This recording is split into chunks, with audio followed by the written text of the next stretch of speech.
Welcome back. Indiana Sports Beat Radio here on this Wednesday. Paul Gable joining us from thehoosier.com.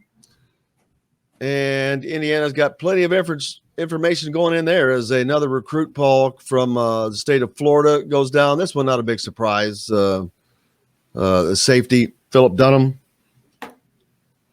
Yeah, you're absolutely right. Now it puts Indiana at 20th in the Rivals Class of 22 rankings. Which is crazy. Extremely crazy. Something that I don't think anybody thought would have happened this quickly under Tom Allen. And you mentioned Phillip Dunnam. And when I talked to him, it was the same – almost the same talking points with him as it has been with all the other recruits who have committed so far this year, Jim. And it was I love the culture. I love what they're building there. And I can't wait to get on campus and bring a Big Ten championship home to Bloomington. And those are amazing things. And it really goes to show just what Tom Allen and his staff have been able to do in such a short period of time. But more importantly, what Tom's been able to do, having changed coordinators and assistant coaches the last two seasons. Yeah, that always makes it tough. But to get through that and to continue to rise, man, that's mark of an experienced head coach. And Tom Allen is not that, but he has learned quickly. I mentioned earlier, I think that having McCullough on his staff is going to do a lot of things besides add talent to the team. It is going to bring a wealth of experience, coaching experience, having coached under Coach Reed in Kansas City, and that's going to be a great benefit to Indiana, to Tom Allen as well.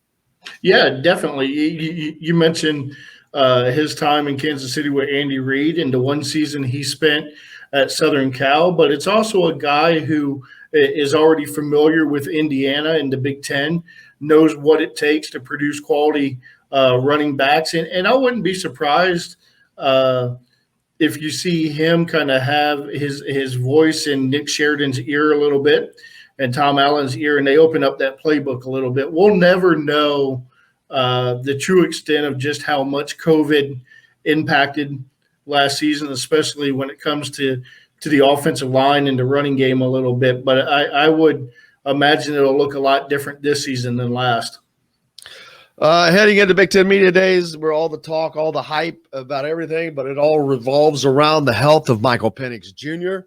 and him staying healthy. I think that that's one of the reasons why people are still hesitant to put Indiana ahead of Penn State in the Big Ten East. Because he has not shown that ability to be able to make it through a season yet. And I think that's the only question for the Hoosiers, because there's not a team on their schedule that they cannot beat.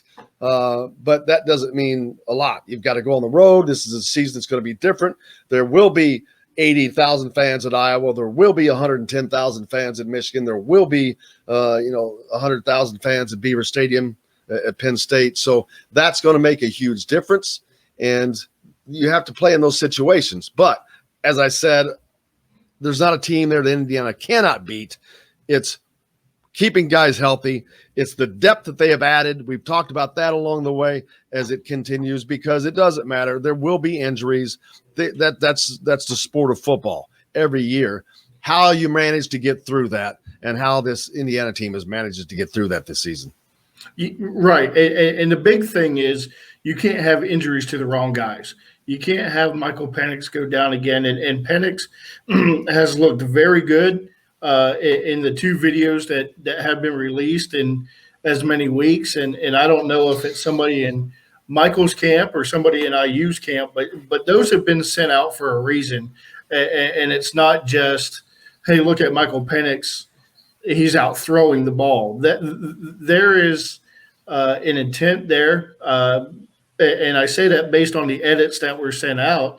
Michael Penix throwing the deep ball to DJ Matthews inside Memorial Stadium, and then Michael Penix rolling out and testing that twice now surgically repaired knee at the Manning Passing Academy. Those are sent out for a reason. Those are sent out to make a statement. And this IU team will go as far as Michael Penix it can take them and is able to be healthy enough to take them.